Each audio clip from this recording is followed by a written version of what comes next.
Aujourd'hui, ce forum, c'est aussi un autre moment de réflexion collective que CIFOE va imaginer. Et là, sur les mécanismes d'amélioration de la participation citoyenne à la gouvernance sécuritaire, et en se disant que, oui, gouvernance sécuritaire participative d'abord, mais comment, pourquoi d'abord, comment, et quels peuvent être les outils à notre disposition pour mieux le faire. Et donc, c'est pour ça que vous allez voir que la communication tourne autour de ces aspects.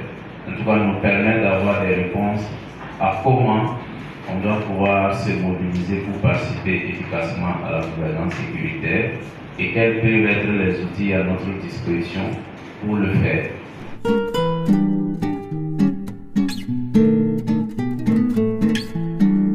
Pendant longtemps, donc, comme il l'a dit, elle a été perçue comme une responsabilité exclusive des institutions publiques chargées de la défense, le maintien de l'ordre, la protection des personnes et des biens. Cette doctrine d'emploi-là, il faut dire qu'on l'a hérité des forces coloniales. Vous savez tout ce que les forces coloniales jouaient ici comme rôle. Voilà, la protection du colon et ses intérêts. Ce qui a amené les populations à s'éloigner de l'appareil sécuritaire.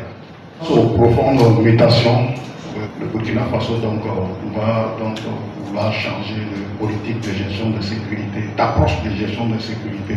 D'abord à travers la loi 032 depuis 2003, qui est une loi cadre, va instituer la police de proximité comme approche de gestion de la sécurité au Burkina Faso.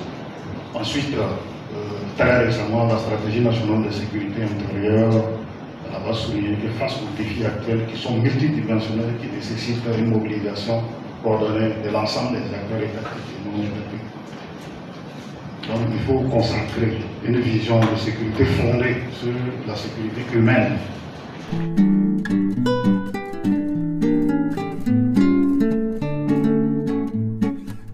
Elle repose sur des principes de participation. La gouvernance veut que la sécurité participative veut que les populations soient actives en matière de gestion de la sécurité.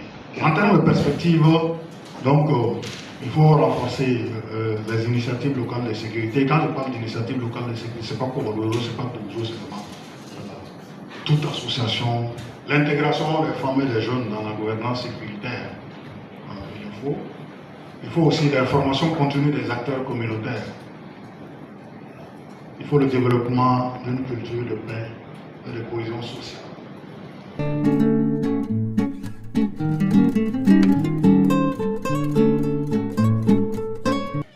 De façon générale, c'est un forum qui a permis aux différents acteurs, que ce soit les FDS, la société civile et les acteurs qui sont engagés, c'est-à-dire les chercheurs et les experts, de mener la réflexion et de sortir avec des recommandations qui vont permettre d'encourager l'engagement citoyen à la lutte contre le terrorisme. On sait qu'aujourd'hui, il y a des efforts qui sont faits par les forces de sécurité. Ces efforts pourront davantage être boostés si effectivement les citoyens s'engagent. Et comme on le sait, un maillon essentiel dans cette lutte, c'est le renseignement et aussi avoir un certain nombre d'outils qui passent par les alertes et les informations. Il faut que de l'autre côté aussi, les forces de défense et de sécurité fassent en sorte de protéger les citoyens qui s'engagent à fournir ces informations, de sorte qu'il n'y ait pas de représailles après qu'ils aient donné ces informations.